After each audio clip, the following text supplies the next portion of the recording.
இந்தியாவினுடைய பெரிய பணக்காரர் லக்ஷ்மி மிட்டல் அப்படிங்கிற நபர் அவரே யூகேவை விட்டு காலி பண்ணுறாரு அப்படிங்கிற செய்தி ஒட்டுமொத்த இந்தியர்களையுமே ஷாக்காக தான் வச்சுருக்கு. இதுக்கடா நாங்கள் ஷாக்காகிறோம், எங்களுக்கு தேவையான வாழ்கிறதுக்கு தேவையான வாய்ப்பையே இங்கே ஏற்படுத்தி கொடுக்க மாட்றாங்க, பெரிய பெரிய பணக்காரர்களை பற்றி நாங்கள் ஏன் கவலைப்படணும் அப்படிங்கிறது உங்களுக்கும் எனக்குமான பிரச்சனை தான். உலகளாவிய நடக்கக்கூடிய விஷயங்களை சொஃபஸ்டிகேட்டடாக ஒரு மனுஷன் வாழ்கிறதுக்கு தேவையான வாய்ப்பை யூகே கொடுக்கல அப்படின்னு சொல்கிறாங்க. லண்டன் பெரிய பணக்காரர்கள் வாழுவதற்கு தகுதியற்ற நகரமாக மாறி போயிடுச்சு. சரி, அப்போது புதுசாக எனக்கு ஒரு பெரிய பணக்காரங்கள்லாம் வாழ்கிறதுக்கு ஒரு சூப்பரான இடம் வேணும். அப்படிப்பட்ட ஒரு இடமாக எந்த நகரம் இருக்குது அப்படின்னு கேட்டால் துபாய். இந்த துபாயை நோக்கி தான் இந்த மில்லியனர்ஸ் எல்லாருமே போயிட்டுருக்காங்க அப்படிங்கிற லேட்டஸ்ட் அப்டேட் தான் கிடச்சிருக்கு. எதனால் துபாயை இந்த பணக்காரங்கள்லாம் சூஸ் பண்ணுறாங்க அப்படிங்கிற டீட்டெயில் ரிப்போர்ட்டை தான் நம்ம இப்போ பார்க்க போகிறோம்.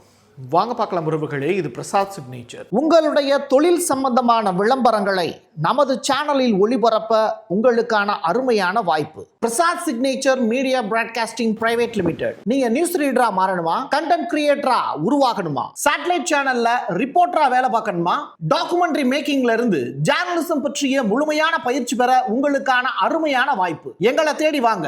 ஆன்லைன் மற்றும் நேரடி பயிற்சி வகுப்புகளும் சர்டிபிகேட் கோர்ஸாவை கத்துத்தரும். மீடியா துறையில் 10 ஆண்டுகளுக்கு மேல அனுபவம் உள்ளவர்கள் பயிற்சி கொடுப்பார்கள். வாய்ஸ் ஓவர் தொடங்கி வாய்ஸ்லெஸ் பீப்புளுக்காக உங்களை சிறந்த ஜேர்னலிஸ்டா உருவாக்க வேண்டியது எங்களோட பொறுப்பு. ஸ்கூல்ஸ் அண்ட் காலேஜஸ்ல ஜூனியர் ஜேர்னலிஸ்ட்ங்கிற பேர்ல ஒர்க் ஷாப்பும் கண்டக்ட் பண்ணி கொடுக்கிறோம். மோட்டிவேஷனல் ஸ்பீக்கரா கடந்த 15 ஆண்டுகளா கல்வி நிறுவனங்களுக்கு நிகழ்ச்சிகளும் நடத்தி தரோம். தொடர்புக்கு 9944790333 94493594 prasadsignature@gmail.com. ஐக்கிய அரபு எமிரேட்ஸ் இந்த நாட்டில் போய் நம்ம ஒரு 300 ஸ்கொயர் ஃபீட்டுக்கு ஒரு சின்ன ஒரு ரூம் இருக்கக்கூடிய ஒரு வீடு, ரைட்டா? இதை மாதத்துக்கு நம்ம பயன்படுத்தணும். ஒரே ஒரு மாதத்துக்கு மட்டும் வாடகைக்கு பயன்படுத்தணும் அப்படின்னா அதில் இந்தியன் மணி மட்டும் எவ்வளவு ஆகும் அப்படிங்கிறத மட்டும் நான் சொல்லிடுறேன். $27 லட்சம் செலவு பண்ணணும். $27 லட்சம். ஒரு டாலருடைய மதிப்பு இன்றைக்கி தேதிக்கு 83 ரூபாய்.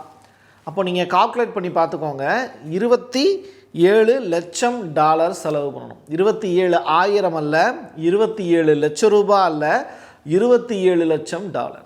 பா, அப்போது அந்த அளவிற்கான வசதி அப்படிங்கிறது ஒரு 300 ஸ்கொயர் ஃபீட்டில் கொடுக்குறாங்க.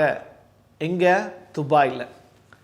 இவ்வளவு பெரிய வாய்ப்பு நமக்கு கிடைக்குமா அப்படின்னு கேட்டால், நம்ம ஊரில் ஒரு 27,000 ரூபாய்க்கு வாடகைக்கு கொடுத்து போகிறவங்க இன்னமும் பணக்காரங்களாக தான் நம்மளால் சித்தரிக்கப்படுது. 10,000 ரூபாய் நெருக்கி ஒருத்தவன் ஒரு டபுள் பெட்ரூமு கொடுக்குறாங்க அப்படின்னா அவன் நார்மலாக ஒரு மிடில் கிளாஸ் ஃபேமிலி. அப்போது $27 லட்சம் செலவு பண்ணுறான் ஒரு 300 ஸ்கொயர் ஃபீட்டுக்கு அப்படின்னா யோசிச்சு பாருங்கள். கற்பனைக்கும் எட்டாத ஒரு உயரத்தில் துபாய் அப்படிங்கிற நகரம் இருக்குது. நீங்கள் இந்த டாப்பிக்கை நம்ம எடுக்கிறதுக்கான காரணம் என்ன அப்படின்னா, லக்ஷ்மி மிட்டல் அப்படிங்கிற நபர் அதே நேரத்தில் இன்னொரு யூடியூப் சேனல் வந்து ஒரு பீரியடில் பொய்யா சொல்லிக்கிட்டு இருக்கக்கூடிய பொக்கிஷமான ஒரு சேனல் ஒன்று யூகே கிட்ட இருந்து எவன்ட காசு வாங்கினான்னு தெரில. யூகே வந்து மக்கள் வாழுவதற்கு பெரிய சூப்பர்வான ஒரு நாடு, அது வந்து செல்வந்தர்கள் அதிகமாக அந்த இடத்துல வந்து குவிகிறாங்க அப்படின்னு சொல்லி ஒரு வீடியோலாம் போட்டிருந்தாங்க. அதை பார்த்தோன்னே நமக்கு சிரிப்பு தான் வந்தது.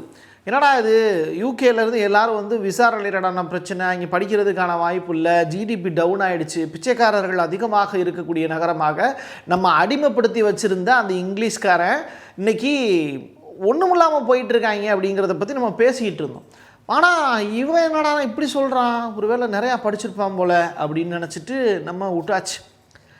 இப்போ என்னடானா இப்போ தான் புரியுது, அவங்க எவனோ ஒருத்தன் காசு கொடுக்குறான்னு சொல்லிட்டு இவங்கெல்லாம் சேர்ந்து கூவிக்கிட்டு இருக்காங்க. யூகேவை பற்றிய பெருமைகளை தலையில் தூக்கி வச்சு கொண்டாடிக்கிட்டு இருக்காங்க. நீ இப்போ துபாயை பற்றி பேசுறியே, நீ துபாயிலேருந்து யாரும் காசு கொடுக்குறாங்களா அப்படின்னு கேட்டால் அப்படிலாம் ஒன்றும் கிடையாதுங்க. துபாயை பற்றிய விவரங்கள் இப்போது பேசு பொருளாக மாறி இருக்குது. காரணம் என்னென்னா, லக்ஷ்மி மிட்டல் அப்படிங்கிற இந்தியாவை சேர்ந்த பணக்காரர் ஒருத்தர் யூகேவையே காலி பண்ணுறாரு. ஏன் அப்படின்னா அதிகமான அளவில் டேக்ஸ் வாங்குகிறாங்க. ஒரு பண்ணை வீடு வச்சுருக்காங்க அப்படின்னா அந்த பண்ணை வீட்டுக்கு அதிகமான அளவில் டேக்ஸ் வந்து எங்கே கொடுக்க வேண்டியது இருக்குன்னா யூகேயில் கொடுக்க வேண்டியது இருக்குது. 40% வரி அப்படிங்கிறது அங்கே விதிக்கப்படுது. எங்கே? லண்டனில். அப்போது இவ்வளவு எதுக்கு நான் சம்பாதிக்கிற காசு எதுக்கு இன்னொரு நாட்டுக்கு வரியாக செலுத்தணும்? அப்போது நான் என்கிட்ட காசு இருக்குது, நான் போய் ஒரு இடத்துல போய் வாழணும், அந்த நாடு வந்து என்கிட்ட டேக்ஸே வாங்காமல் இருக்காங்க, ஜெனியூனாக வாங்குறாங்க அப்படின்னா ஓகே, விசாவுக்கு வந்து செலவு பண்ணணும் அப்படின்னா ஓகே அப்படின்னு சொல்கிறாங்க. அப்போது அப்படி ஒரு நாடாக துபாயை வந்து சித்தரிக்கிறாங்க. எப்படின்னா துபாயில் வந்து நீங்கள் டேக்ஸ் கட்ட வேண்டிய தேவையில்லை, எந்த விதமான டேக்ஸுமே நீங்கள் கட்ட தேவையில்லை. பட் நீங்கள் அந்த நாட்டுக்கு போகிறதுக்கான வாய்ப்பையும் அவங்க இந்த கோல்டன் விசா அப்படின்னு சொல்கிறாங்க. அந்த கோல்டன் விசா வந்து நீங்கள் 10 ஆண்டுகளுக்கு அந்த நாட்டில் நீங்கள் வாழலாம். நீங்கள் குடியுரிமை எதுவுமே உங்களுக்கு தேவையில்லை. நீங்கள் 10 ஆண்டுகள் கோல்டன் விசா கையில் வச்சுருக்கீங்க. இப்போ ஒரு ஏடிஎம் கார்டு இருக்குன்னா பேங்க்கில் போய் நம்ம பணம் எடுத்துக்கிறோம்ல, ஏடிஎம்லேருந்து எடுத்துக்கிறோம், அது மாதிரி நீங்கள் அதை அங்கே காமிச்சிட்டு நீங்கள் வாழ்ந்துக்கலாம். அதுக்கு நீங்கள் $544,000 செலுத்த வேண்டியது இருக்கும். ஒரு பெரிய பணக்காரனால் அவ்வளவு தொகை கண்டிப்பாக கட்டி அங்கே இருக்க முடியும். ஸோ நீங்கள் விசா மட்டும் எடுத்துக்கிட்டிங்கன்னா போதும், 10 ஆண்டுகள் அங்கே ஜாலியாக இருக்கலாம், எந்த விதமான தடையுமே உங்களுக்கு கிடையாது.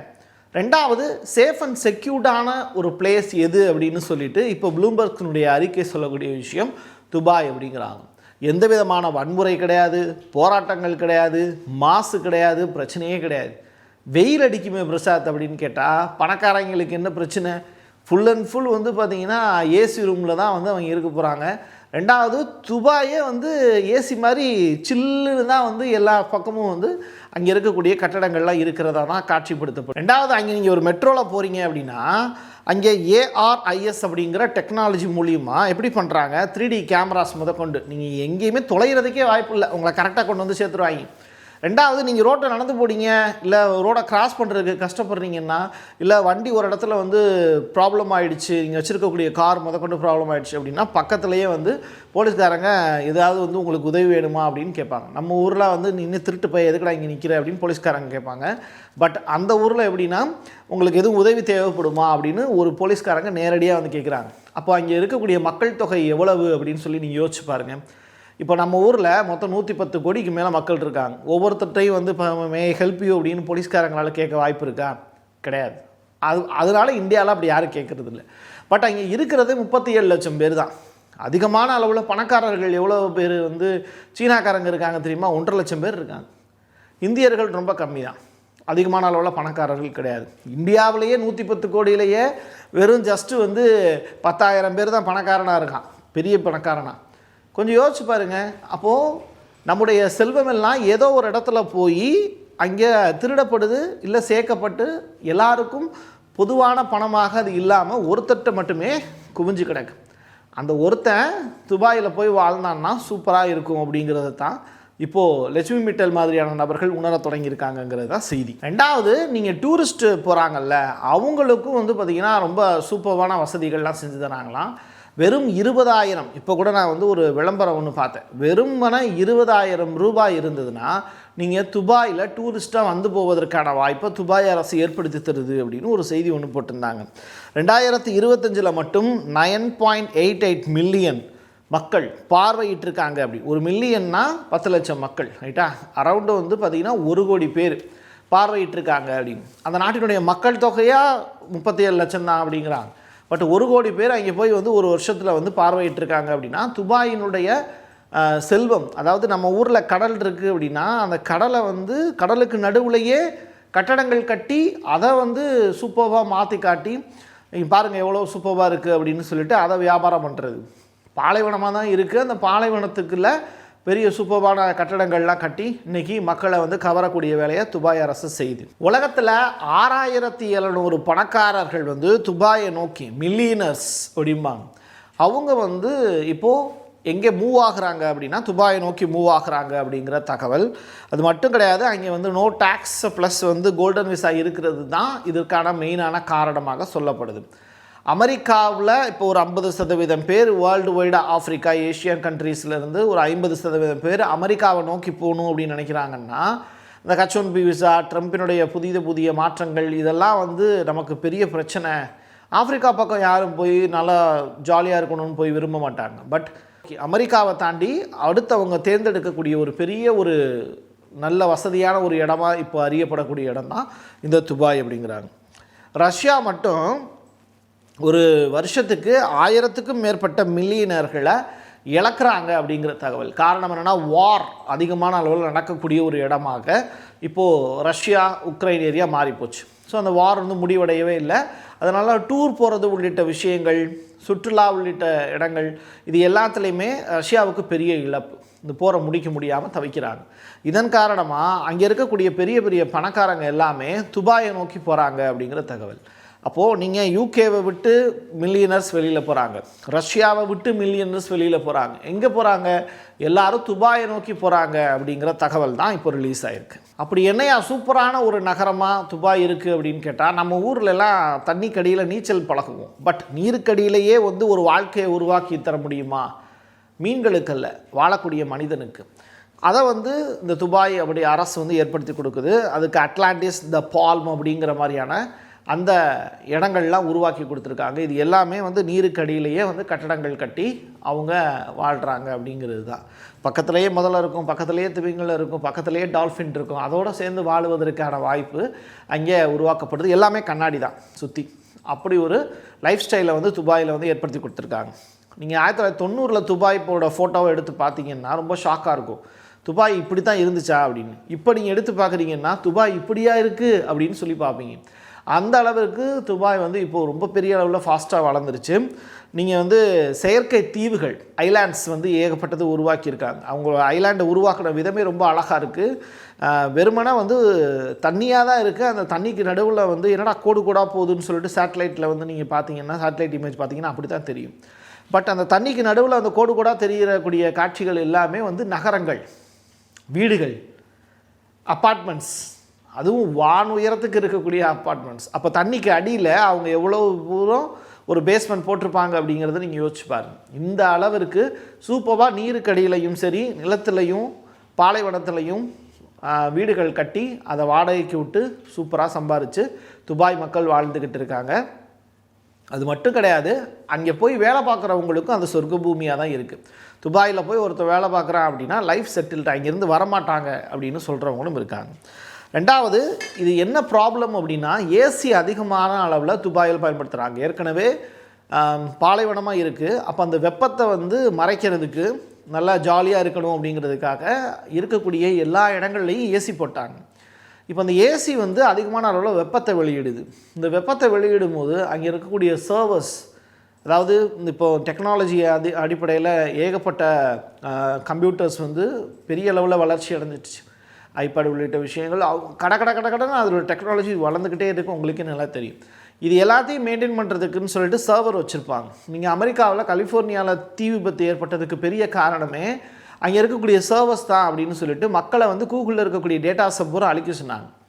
அந்த மாதிரியான ஒரு சுச்சுவேஷன் வந்து அமெரிக்காவை தாண்டி இப்போது அடுத்து இன்னும் 10 வருஷத்தில் துபாய்க்கும் ஏற்படலாம். ஹீட் வேவ்ஸ் வந்து அதிகமான அளவில் சர்வரை பாதிக்கும். டெக்னாலஜி அப்படிங்கிறதையே துபாயில் பயன்படுத்த முடியாத அளவிற்கு போயிடும் அப்படின்னும் இப்போ சயின்டிஸ்ட் வந்து எச்சரிக்கை விடுத்திருக்காங்க. ஸோ இயற்கைக்கு மாறாக நீங்கள் ஒரு செயற்கையான ஒரு விஷயங்களை செய்யும்போது பின்னாடி கண்டிப்பாக அது ரிவீட் இருக்குது. அப்படி ஒரு சுச்சுவேஷனும் துபாய்க்கு வந்து பாதிப்பை இன்னொரு 10 வருஷத்தில் ஏற்படுத்தலாம் அப்படின்னு கணிக்கப்படுது. எது எப்படியோ இன்னும் 10 வருஷம் இருக்குல்ல, அது வரைக்கும் ஜாலியாக இருக்கலாம் அப்படின்னு இந்த மில்லியனர்ஸ் எல்லாமே போகிறாங்க. நமக்கெல்லாம் இது போகிறதுக்கான வாய்ப்பெலாம் நமக்கு கிடையாது. பட் இதெல்லாம் பார்த்து ரசிக்கலாம், ஓகே இப்படிலாம் இருக்குது அப்படிங்கிறத. ரெண்டாவது, இந்த மாதிரியான செய்திகள் நம்ம தெரிஞ்சுக்கிறதுக்கான வாய்ப்பு இருக்குது. எப்படி நான் உங்கள்கிட்ட சொல்கிறது, நீங்கள் என்கிட்ட கமெண்ட் மூலியமாக பதிவு செஞ்சு எனக்கு சில விஷயங்களை தெரியப்படுத்துறது. என் கையெழுத்தின் மக்களுக்கான உறவுகளே, மீண்டும் ஒரு பதிவில் சந்திக்கலாம். நன்றி, வணக்கம். உங்களுடைய தொழில் சம்பந்தமான விளம்பரங்களை நமது சேனலில் ஒளிபரப்ப உங்களுக்கான அருமையான வாய்ப்பு. Prasad signature media broadcasting private limited. நீங்க நியூஸ் ரீடரா மாறணுமா, கண்டென்ட் கிரியேட்டரா உருவாகணுமா, சேட்டலைட் சேனல்ல ரிப்போர்ட்டரா வேலை பார்க்கணுமா, டாக்குமெண்ட்ரி மேக்கிங்ல இருந்து ஜேர்னலிசம் பற்றிய முழுமையான பயிற்சி பெற உங்களுக்கான அருமையான வாய்ப்பு. எங்களை தேடி வாங்க. ஆன்லைன் மற்றும் நேரடி பயிற்சி வகுப்புகளும் சர்டிபிகேட் கோர்ஸாவே கத்துத்தரும். மீடியா துறையில் 10 ஆண்டுகளுக்கு மேல அனுபவம் உள்ளவர்கள் பயிற்சி கொடுப்பார்கள். வாய்ஸ் ஓவர் தொடங்கி வாய்ஸ்லெஸ் பீப்புளுக்காக உங்களை சிறந்த ஜேர்னலிஸ்டா உருவாக்க வேண்டியது எங்களோட பொறுப்பு. ஸ்கூல்ஸ் அண்ட் காலேஜஸ்ல ஜூனியர் ஜேர்னலிஸ்ட்ங்கிற பேர்ல ஒர்க் ஷாப்பும் கண்டக்ட் பண்ணி கொடுக்கிறோம். மோட்டிவேஷனல் ஸ்பீக்கரா கடந்த 15 ஆண்டுகளா கல்வி நிறுவனங்களுக்கு நிகழ்ச்சிகளும் நடத்தி தரோம். தொடர்புக்கு 9944790333 94493592 4 prasad signature@gmail.com.